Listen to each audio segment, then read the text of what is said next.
शेतकरी मित्रांनो, कृषी उत्पन्न बाजार समिती परभणी, आपल्याकडे परभणीची पहिली पावती अवेलेबल आहे. त्यामध्ये 8,125 रुपयांचा नंबर एक क्वालिटी कापसाला भाव परभणीमध्ये मिळालेला आहे.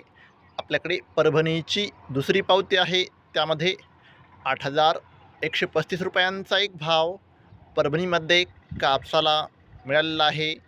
आपल्याकडे परभणीची तिसरी पावती आहे. त्यामध्ये 8,145 रुपयांचा नंबर एक क्वालिटी कापसाला भाव परभणीमध्ये मिळालेला आहे.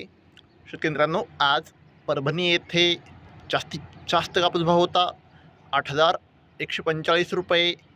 कमीत कमी कापूस भाव होता 7,900 रुपये. सरासरी कापूस भाव होता परभणी येथे 8,075 रुपये. फरदड कापसाला 6,500 ते 6,900 रुपयापर्यंतचा भाव परभणीमध्ये कापसाला मिळत आहे. शेतकरी मित्रांनो, दररोज कापसाचे लाईव्ह बाजारभाव बघायचे असतील तर चॅनलला आत्ताच सबस्क्राईब करा आणि व्हिडिओ तुमच्या गावातील व्हॉट्सअप ग्रुपवर शेअर करा. धन्यवाद. जय जवान, जय किसान.